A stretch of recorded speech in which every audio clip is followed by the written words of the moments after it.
Welcome to episode 4 of the Georgian Surrogacy podcast. I'm Liz Tripodi and joined, as always, by my beautiful friend, Anita Fiorenza.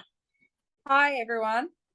So we hope you're all well, and I'm suffering from a bit of a virus at the moment, not that virus, but I'm a little bit voiceless during this episode, which we thought would be a great opportunity, seeing as though over the weekend, Anita's little girl turned 2, and we had a wonderful celebration together as a family on Sunday. Anita, can you believe she's 2? No, I can't. Time passes too quickly. And yeah, very quickly.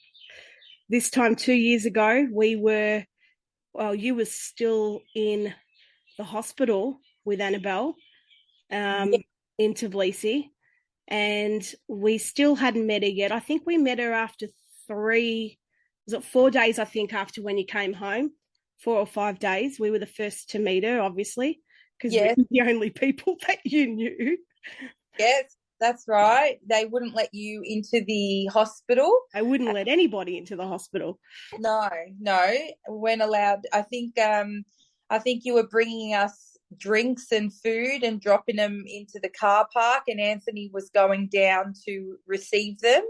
So, being good friends that you were, it was just so lovely to have you so close by that you would get into a little Bolt taxi, which is an Uber, and you would bolt your way down to the hospital and bring us some food and things. We were just so excited, and we were just see, I'm going to get all teary and emotional now. We were just so we had anticipated and been waiting for this for so long, and for Annabelle to make her way safely into the world, and then to celebrate her turning 2 on the weekend. It was a momentous and special occasion for all of us. We look at her now, and she's this beautiful, bright, smart, and happy little girl who it is really a miracle, and we are all just so thankful, aren't we, that really no words. So we thought today, in celebration of Annabelle turning 2, that this episode we would talk about your birth journey, for how Annabelle came into this world. So I know when you got to Georgia, because you were a couple of weeks ahead of us in terms of completing your quarantine and everything like that. I know that one of the first things that you and Anthony got to do was go to an ultrasound appointment and meet your surrogate for the first time. So why don't you talk us through a little bit about how that was? Yeah, so there's a little bit of a photo that goes around in circles, and some of you may have seen it. I've got a red frock on, and I hold up the ultrasound photo. We went out for lunch at one of our favourite places, which we used to eat at probably 5 times a week. Liz and myself and a few of the other Aussie couples that would come to know us a little bit later on in our journey. But we could not wait to actually get to this place, so we went and had some mocktails, and maybe there was some alcohol involved, I won't lie. But I will say, our favourite meal, we ordered it, and we rushed out with our little ultrasound pictures, and I held them up, and Anthony and I celebrated.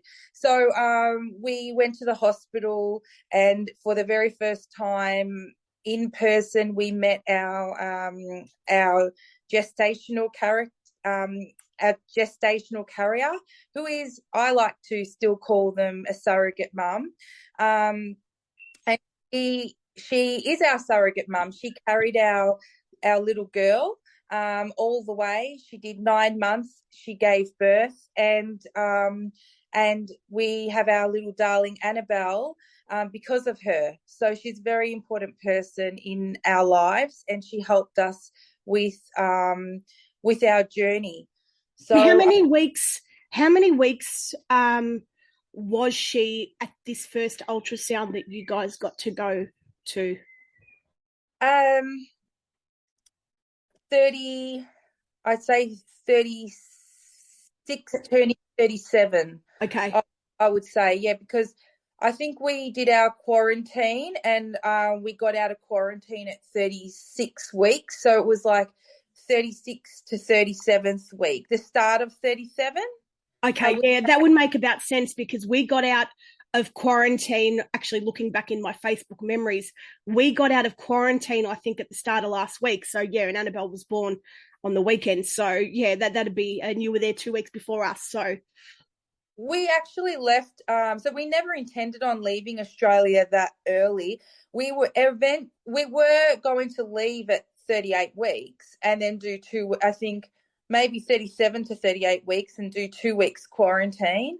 And of course, that's something that we highly advise people not to do.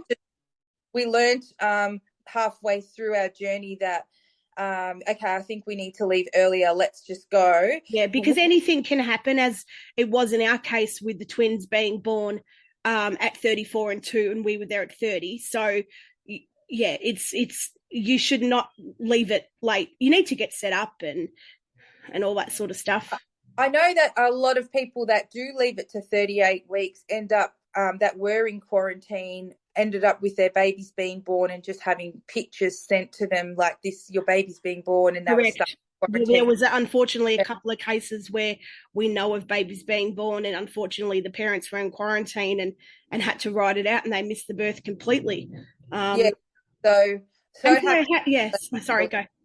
So happy that we left early. So yeah, left early, got out of I think we also wanted to leave early so that if the borders closed, because like you and I were saying at the time, I remember those conversations, if borders closed completely and flights did not go, we were not going to get out of Australia. Correct, but not even that. It was more of the case as well.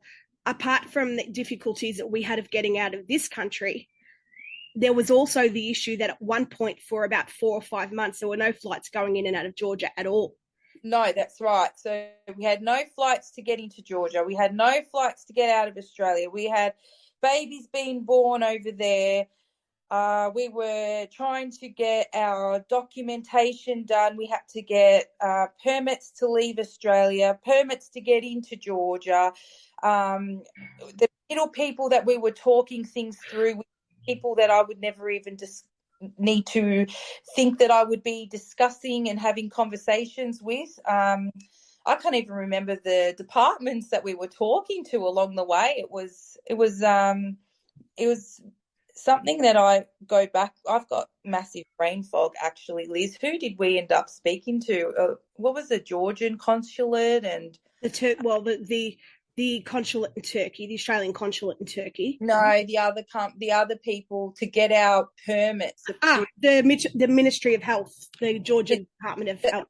Yeah. So what a lot of people don't know is it wasn't just about getting the flight path and getting our way across the world to get. It took us 3 days to fly to get over there, and even once we got there, I think I was held up for 6 hours, wasn't I?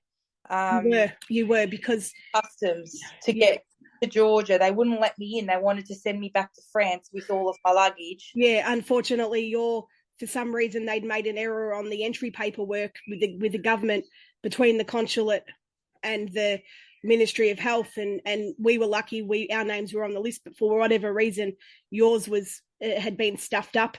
But it got sorted. And you got there.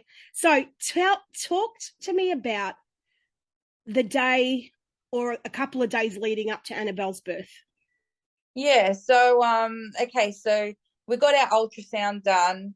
I think just hearing the heartbeat, just being in that room where they go in that little room, and our surrogate mum, she was just so confident and, was like, come. And she, did the ultrasound, and We listened to the heartbeat. Everything was so quick, and everyone was all speaking the Georgian language, and it was so surreal to be finally in that room and breathing the same air as them and feeling all the emotions rather than just for the first, trimester, getting the video and listening to the heartbeat through a computer. As well as feeling all the stresses of, are we going to get there, and the COVID and the flights and all what we've just been discussing, No, because it had been such a long time in the planning. And I think one of the things that we touched about in the last episode is you allow yourself to celebrate and to get into that mode. But until you are physically there and you can physically see your baby on the screen, or in my case, babies, and you're hearing that heartbeat and you're seeing that woman who has given up her life for, sometimes 18 months or 2 years, whatever it is, pre-medication, psychology screening, medical testing, and then to be in that room and standing there and watching it on the screen, it is truly, it's something that you just don't take for granted. I know people that have normal pregnancies. Tough too. Like, don't get me wrong. I don't ever think to myself, people who get pregnant normally, or people. I don't like to say, oh, we are like a different.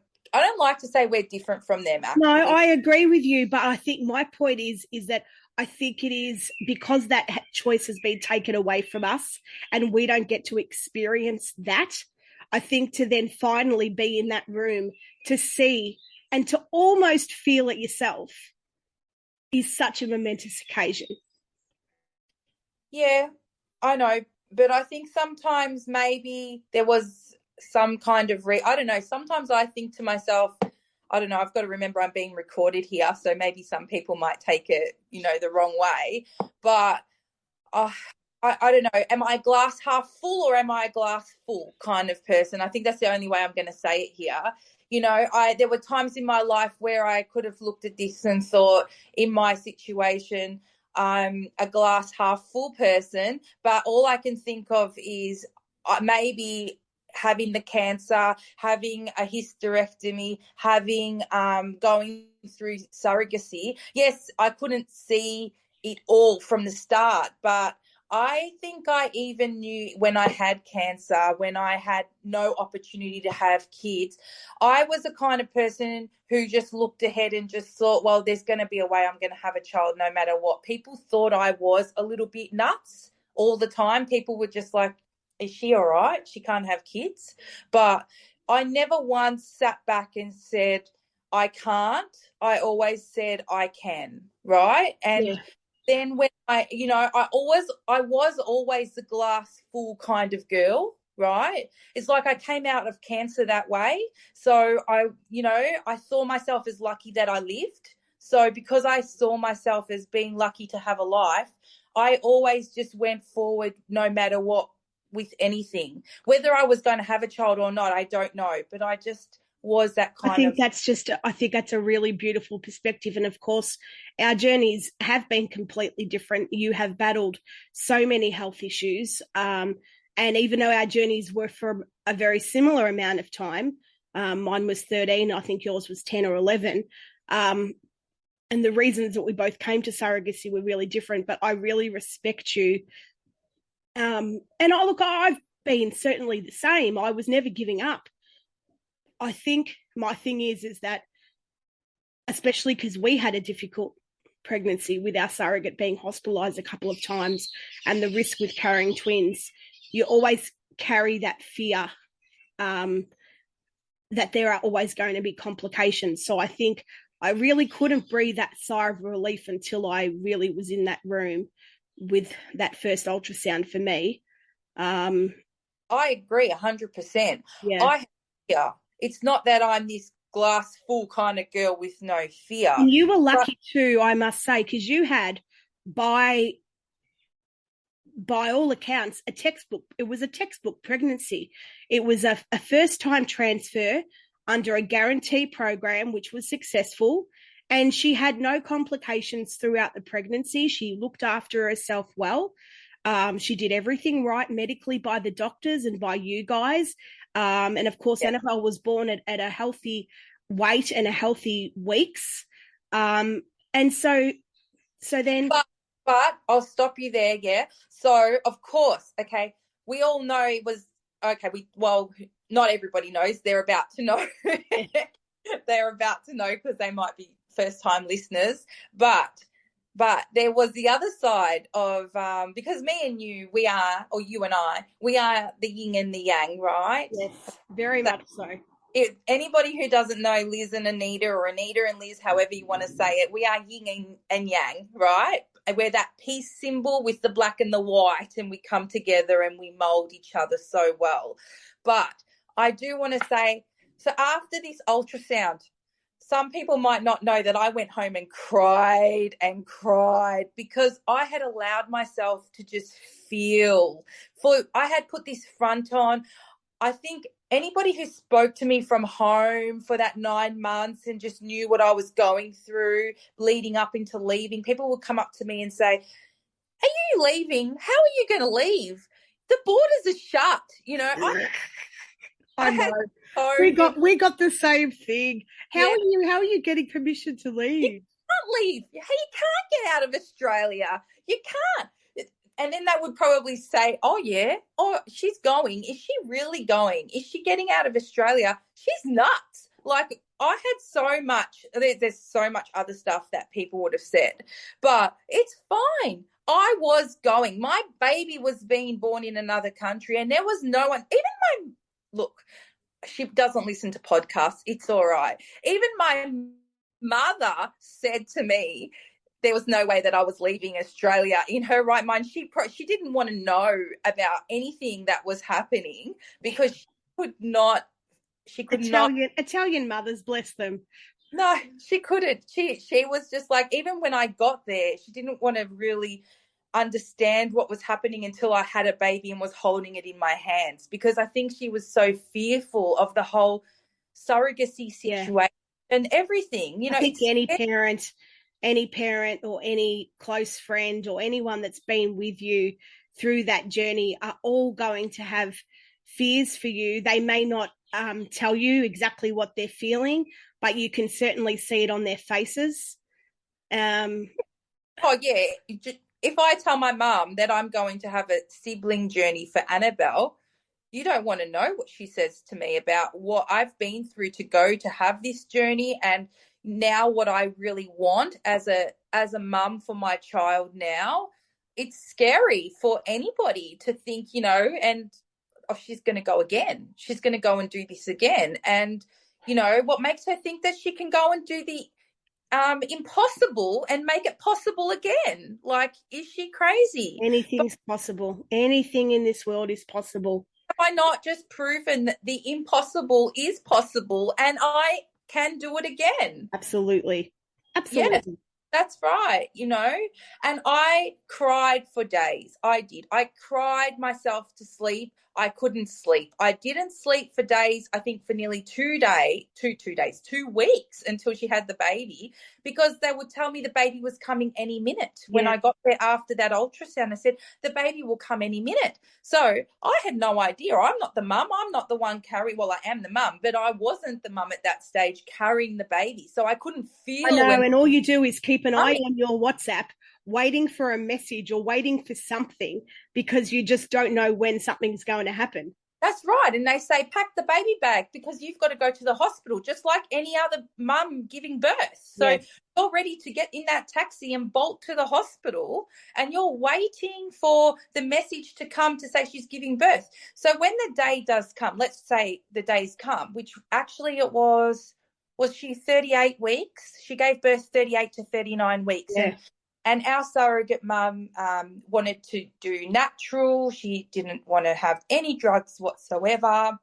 And we had another birthing appointment again and another ultrasound appointment again. And we were like, again, do we not just go straight to the hospital? And isn't she going to give birth? But they wanted another ultrasound. So we did it. We had that emotional experience all over again. Yeah. And I was sitting there, and they said, you're going to meet the birthing doctor. It looks like it's coming close. And I thought we've already done all this before, right? And it was so exciting to get to that stage again, but I just felt so wound up by this stage. And then the surrogate mum says to me, I just want baby to come out. And I said, so do I. So, believe you me, so do I. I just want to, hold the baby. And so she said she's getting big now. She's getting big. And I think it was 3.3 kilos or something. She was something like that. They lose a little bit of weight after they're born. And yeah, so then she asked if we were ready, and I said yes. I said, I'm ready. Are you ready? And she said yes. And the doctor said, okay, if you're all ready. So she sent her into this other little room and then came back, and I had no idea what was happening, but they give them something, I'll say it's like a dissolving tablet, Yep. up the, Yep. And I have to, and I don't want to say too much. We're on a podcast, but we're being honest here. But let's just take it back one step and I thought we were getting to the birthing story. No, we are. But can we just talk about the fact that you didn't know whether you would actually be in the room or not for the birth? Yes, because they asked.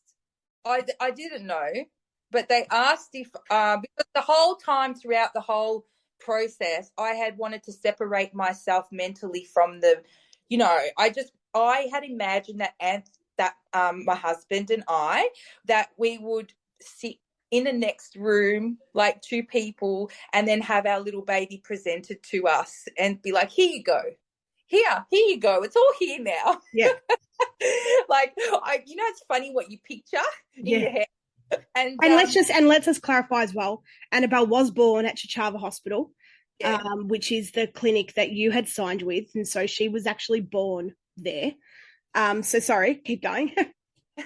Yeah, so my voice will go up and down, and I'll get all emotional here, right? And so then in that appointment, the birthing with the birthing doctor, she said, you must come into the room. You are the mother. She goes, you're the mother. You must be present in the room.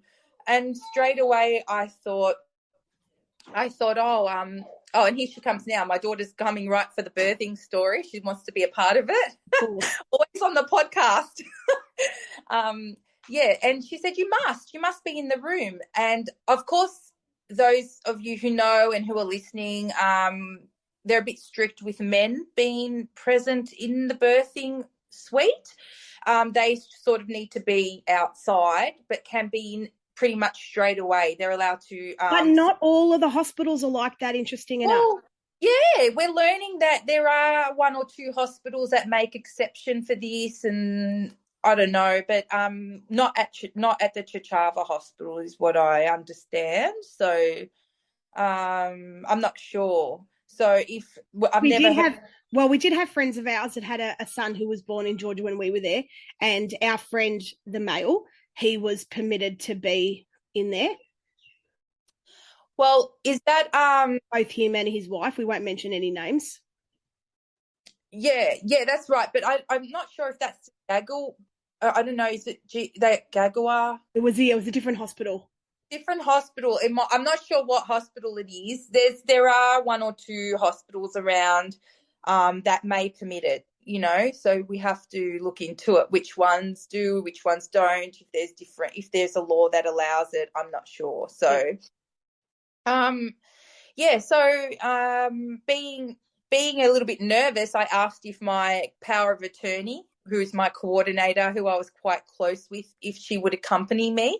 And she was so great. She stayed for the whole evening. And I thought that the labour would sort of happen in the morning. Again, I just thought things that didn't not happen, imagine things that didn't happen as they were going to. So she was sort of induced. She was being induced. Yep. And she didn't want any drugs. And so everything seemed to take much longer because it was all natural. And it ended up starting from the afternoon, and then going right through to the next morning. She admitted herself into the next day in the morning, and it was like 11 o'clock when I got that WhatsApp message that we all mentioned. So the WhatsApp came, and then I got another message from my coordinator saying, come later. It's too early yet, you know. They like you to come in towards the end of the labour. So we turned up not until 7 o'clock at night because things were still going. And that's when... And also because of COVID, they had such strict rules about entry. Once you were in, you weren't allowed out. Yeah, I think that's right, isn't it? So, but when we got in, we checked into our room. So we had a room for about 3 nights in the hospital. And it was a suite, and it was, you know, comfortable and everything. So we're getting comfortable and relaxing and just waiting till we were called. I had some COVID outfit, which I was going to put on to go into the birthing suite. And the idea is I would go in just as the baby was coming out, you know. I don't know. I had imagined, do I catch the baby? Will I see there was all these questions. Will I see the umbilical cord? Who will cut the cord? How does that happen? You know, all those questions coming. And it's like, oh, I don't know. I can't think. I'm feeling sick. And I was sweating. I remember feeling so hot and sweaty, and, you know, remember we were taking selfies and sending them to you, and my skin could see you were like, your skin's so sweaty, and like, oh, I can't breathe. I couldn't breathe. And all I remember is it got to 11. It was about 11 o'clock. She wasn't born until about 11:30 p.m. Yeah. It was a Friday. Yes, it was a Friday. Yeah. It was Friday night, 11:30 p.m. I think nearly 11:40 or something, 20 to midnight. And it was the longest day. And I hadn't slept for about 2 or 3 nights straight because I'd started to feel like the energy, like she's coming, the baby's coming. It's been so long now. We've been out of quarantine. Surely it's going to be, you know, is it going to be tonight? Is it going to be tomorrow night? And then since the birthing appointment, I was wired by that stage. I couldn't go to sleep at all because I knew with they'd started inducing that it's going to happen. Could it be any minute? I had no idea how long it's going to take, and it took a long time, a lot longer than I expected. I thought she's going to be out any second. So, you know, people send you all sorts of stories from Australia. I was getting messages from, you know, people, family, friends, everyone that had been following the story on my Facebook. I was just... You were exhausted. I was exhausted, but there was so much support, and I was so excited. So, yes. And then when the baby was born, little Annabelle was born, I was just... Yeah, but hang on. Talk. Okay. Go back. Yeah. All right, we're going back a bit. So hang on. Oh, and then there was what happened was my coordinator was going back and forth because she could hear screaming, okay? Absolute screaming down the hallway. Everybody could hear it. And because it was 11 o'clock at night, so there's not a lot of people in the hospital, let's be honest, at that time. And probably a lot of the births might happen throughout the daytime. Yeah. So you just kept, and my coordinator was excited. It was a ghost. Chachava was a ghost town that night because remember we came and brought water and snacks, and Anthony had to get a key to actually exit the hospital because there was nobody. It was a ghost town. Oh, I don't remember because you weren't allowed out of the room. So he had to basically beg to get permission to come downstairs to grab this stuff from us. Oh, you were so thirsty you couldn't even get to a vending machine because it was locked on a different floor. I had sweated all the fluid out of my body probably. Because I didn't know what was going on. All I could hear was you know, the screams of when somebody gives. I've never been in this situation, obviously, and nor have I been close to somebody who's about to give birth. And the screaming and my coordinator, right, who's now a really close friend of mine, she was coming back and forth giving me the updates saying shouldn't be too much longer. Oh, she won't take any drugs. Oh my gosh. she's screaming, and like she was making me so nervous. Yeah. And so obviously then it got to close to 11:30, and she said it shouldn't be too long now. It's she goes, the baby, we didn't know if it was a boy or a girl, so I'm saying the baby, right? Yeah. The baby is coming to the crowning. I think they say the crowning stage, right? But then because she wouldn't take any drugs, I think was starting to slow down because she was tired. They wanted her to push, and then she couldn't push. And then there was they recommended, what's it called when you do an epidural? So yeah. I think quite late, and they were trying to give her an epidural to help her along. Yep. So that's where it sort of mucked up, because I was supposed to go in, but then they gave her an epidural, and I think she had a bit of a reaction to the epidural. Okay. And so needed help pushing because she couldn't push. And so then there was a lot of doctors rushing in to help her come out. Okay. Does that make sense? Yeah. So then they said, you need to wait. We can't let you in. And so what happened was there was all this rushing around. Then before you knew it, my coordinator comes back and says, quick, you have to come. Oh my gosh, I'm on a podcast. I'm so sorry. No, this is awesome. All right, wait. She goes, quick, you have to come now, quick. And so I had the baby outfit ready to go. You know how we bring the baby out? Yeah. Come in. I think I only took part of it and forgot, I don't know, something. And so I had all my COVID gear on, and I've run in there, and all I've seen is my little baby girl, right? She was a baby girl, and she was being wrapped, and it was so surreal. I stopped, and it was like I was having an out-of-body experience. And I remember, if I take myself back, all the people in the birthing suite, right, stopped, and they started clapping and saying, congratulations. Did they really? I didn't know that. Yeah, they did. They stayed. So my surrogate mum's on the bed. Oh, my goodness. Birthing position, just given birth. And she's looking over at me, trying to congratulate me. And I'm looking at, oh, here we go. and she's going, congratulations. She's going, congratulations. You're like, this is the mum. And I'm looking at my surrogate mum in utter confusion, like you've just, like, I couldn't go up to my little girl just yet, because all I could do is go up to her, and I just had to hold her hand. It was the only thing I could do, because I just, how could I walk up to my little girl? Although I wanted to, I just needed to hold her hand. And she pulls out her phone, and she's given me her phone, and she's gone, go take a photo, go to your little girl. Oh, that's beautiful. So I took some photos of Annabelle while she was being dressed, which are the first photos. And she was being wrapped and cleaned up, and they were clipping her umbilical cord. And I could see the transition of the blood coming through her and the colour changing through her, because that's what they do when they're just born. People will know what I'm saying. Annabelle, go to Daddy. We're having a very important conversation. One moment.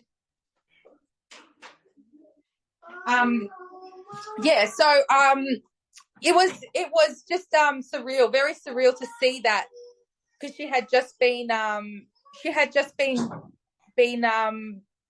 born. Yeah. It was, but I did not actually see the crowning stage because of that whole commotion and everything. And so then when did Anthony get to see her? So we did the weighing. We did a few other things in the room. My surrogate mum exchanged some beautiful words to me, and which I always keep very personal. Yeah. I probably won't say them on this. Yes.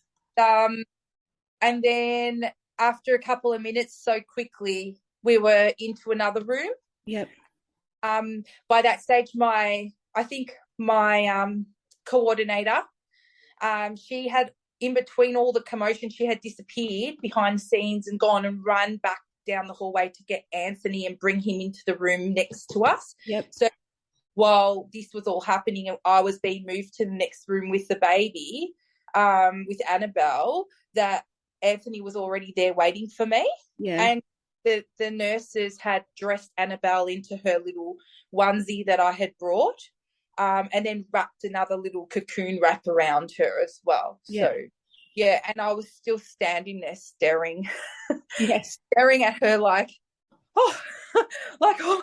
When did it hit you that you were a mum? When did that realization actually occur? Um, I think like I would have to say the whole feeling. I you know, I think when I held her, like this is real, like this is really real, like this is really my baby, like no one's gonna take her away. Like I'm not looking after my sister's kids for a weekend. I kept having that sensation, I have to say, for a couple of even a couple of days after, like when we were still in the hospital. Like I knew it was real. I always knew it was real. But I think, like, it was just like this is mine now. This is real. This is what I've worked towards, and this is what I've done, and this has really, really, really happened. This is honestly, this is real, and I can't believe it, kind of thing. Yeah. Because I was, for the first couple of days, I think I actually slept. Anthony will say, like, I had not slept. Going back to that, I had not slept up to the birth. And people tell you better sleep before the baby's born. I didn't sleep. And then you didn't sleep for it was probably about 5 days. And I remember when we saw you, when you went back to the apartment, you were exhausted, and you weren't exhausted because you had a newborn. You were just exhausted, I think, from the 10-year journey. It had all just hit you all at once. Yeah, I think so. Something had happened to me because even 2 or 3 days before the birth, I was so up and down with emotion, like this is going to happen. We are here. This is happening. I was crying at night time when I think Anthony was sleeping. He was fine. He sleeps through anything. And I was just up. I remember pacing around the apartment. I couldn't sleep. Yeah, she was asleep, but you couldn't sleep. And then I was crying. I was letting everything out. I think, once she was there, I was absolutely fine. But then remember, what was wrong with me after that? I wouldn't let her go. Yeah. I wouldn't let her. I was just holding her, and I realized after, by the time we got back to Australia, I think a few people might have realized that I'd been holding her for so long in my arms. Even when people came up to me, and this is we've fast forwarded now 3 months, okay, that in the time that we were in Georgia and I was holding her, nursing her, right? Yes. Because it was only the three of you. Yeah, that's right. What a lot of people don't understand is after that post-birth experience, as opposed to being at home with perhaps family and friends to be able to help you and have constant visitors in and out, we only had each other. Yeah, that's right. We were this really very small family of just us and another couple, and we were all going through the same thing. And you know what? It was simple. It was quiet. It allowed us time to bond as a family. And to be honest, I think it was actually a really beautiful way to bring children into the world. Oh, it was. It was I remember when we arrived home, and yes, the journey was stressful, but we got to spend quality time. We don't get that here at home. Yeah, I mean, you do. You get like a couple of weeks here and there, but you always have visitors, usually frequenting you. And you get used to people maybe holding your baby. But I kind of wasn't used to it. So when I came back and people wanted to hold the baby, hold Annabelle, I was starting to have a little bit of an out, like another, I don't know, maybe it was because I had gotten used to it and this is, finally this is my baby. It was Yeah. like, I didn't want other people at first. Not that I didn't want them to. I didn't mean You to. just didn't know how to deal with it because I it had just been you guys for such a long time. No, I didn't know how to let them. Like if they wanted to feed the baby, like bottle feed and like nurse the baby and everything. It's like they mean well, and I know they do, but I actually didn't know how to share that Yes, experience. Does that make it sense? does. I didn't realize I didn't know how to do that because it was almost like I wanted to do it all the time Yeah. and like a hog, like I was, was like control freak or something. And And I think it's really great that you're sharing this because everyone's journeys are so different, and what is right for one is not right for somebody else, and what someone experiences is not what someone else is going to experience. Our two journeys were completely different. mm, mm. Just take me back though one step. I just want you to touch on, how did you find the after birth accommodation at the hospital? At the hospital for 3 days. Yeah, yeah, We had already had a taste of it because when we went over there for the like the first stage IVF retrieval and sperm drop and all of that, we had stayed in a downstairs one, which is very similar, and then upstairs is a little bit more like the rooms are sort of similar. You can upgrade to a bigger one, but we just stayed standard, which is similar to downstairs, and I was comfortable. I thought for 3 days, even if it was 5 days, depending how baby's born, C-section or yep, natural birth until discharge, it's comfortable because you're in and out of the room a lot. Because if you got to go to the nursery, yep, if you don't want, like if you want a bit of sleep and if you want to relax, you can send baby into the nursery and they have the nannies 24/7. okay, However, like I was just saying, as soon as Annabelle was born, she was under the lights yep, for half an hour, and then they put her into the nursery to sleep because she'd had a long labour.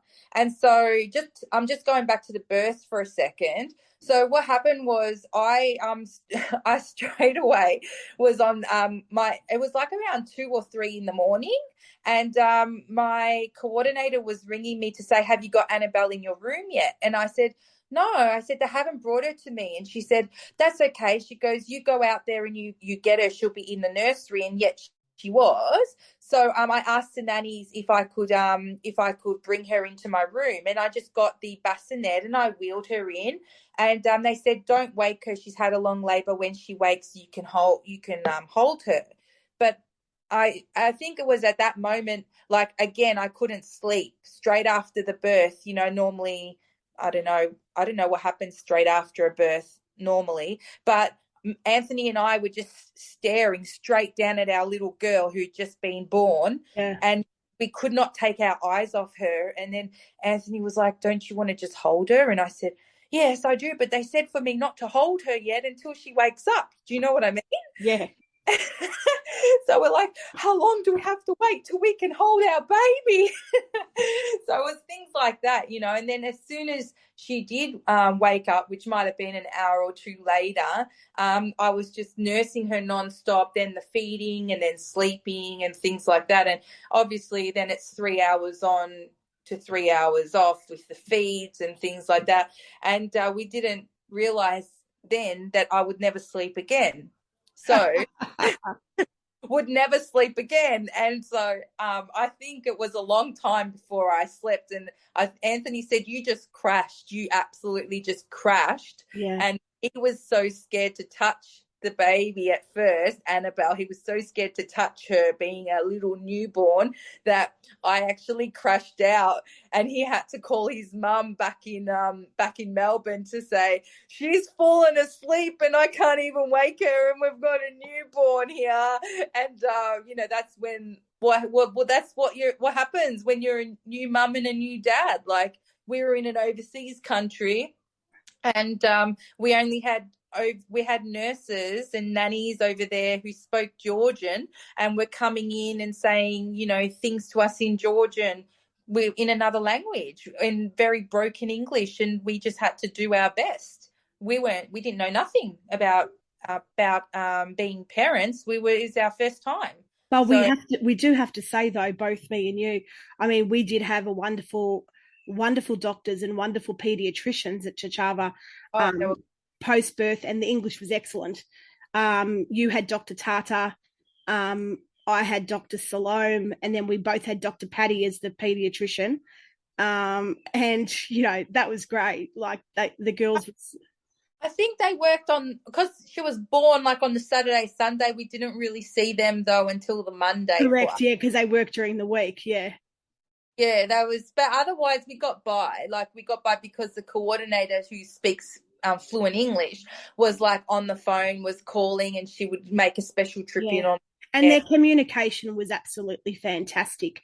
Anything that we needed and any questions, they were answered within a couple of minutes. It was just, outstanding communication. And, I know that both of us felt like we were under such great care and so looked after. You'd agree with that? Oh, yeah. Our surrogate mum was looked after very well. Like, she was looked after great. I was looked after. How long did she stay in the hospital for? The same day as us. We all discharged at the same time. Like we went downstairs and we all paperwork was signed on discharge. Everything happened at the same time. And then, we met up again afterwards. I think, a couple of times. She recovered well, didn't she? She recovered quite Yeah, she had that, like a little reaction or something from the epidural, because I think something about anaphylaxis. Yeah. She's wanted to do drug free, and then she doesn't really like to take drugs. She's not used to them, and then something happened along the way. But like it was all medically treated. She was given medicine, and everything was fine. I think being in a hospital that has good facilities and everything, all their hospitals over there have good facilities and things. I don't because they all have good doctors. All the doctors jump from one place to another, kind of. The same doctors cross over, don't they? I think there are some. Yeah. So is there anything else that you wanted to share about the birth experience? I think that I've covered quite a bit. Like, what do you think I missed anything? No, nothing I can think of. Formula. We weren't. I know some people use a mixture of the breast milk, or some people like to have. Some people do organise for their surrogates to some of the express breast milk as well. Like you can breast milk. You can create your own breast milk and yourself. But we used formula. We were happy with the quality of formula that was over there, and we swapped around a few times while we were over there. And I think we came home on Nans, which was fine. It was Nans, wasn't it? Yeah, you had Nan, yeah. Yeah, in the end. I think we started on a few others and changed to Nans. Yeah. Annabelle didn't really have any. She had was it a bit of colic or something at one stage? Very minimal. She had very minimal colic. Yeah, that's it. We didn't really have any. Her sleeping pattern was a bit funny at the beginning. Going from day to night or something, but she was a very good. She was a very good baby. She was very good to take out. She was very content once she had her milk. Yeah, she was very good. You were really lucky. And yeah, if I have a second one, it'll probably be the complete opposite. Well, look at mine. Mine are like chalk and cheese, so anything's possible. Yeah, but we'll get to my birth story in a future episode, which will make interesting. Yeah, yours has got a lot of I think you had turns. You had a lot of twists and turns, yeah, because of them being twins. But it, everything comes out all right. which It is does. It does. So thank you so much for sharing all that, and thank you for your honesty and your experiences and your zest for supporting the surrogate community. You do so much, and I know it's appreciated by so many people, and you are really just a guiding light in my life as well. So I just wanted to say thank you I for make your sharing. cup full. Yeah. I make your cup full, Liz. Yeah, indeed you do. Well, thanks for listening, everybody, and we look forward to you listening to us again very soon. Bye. Bye, everyone.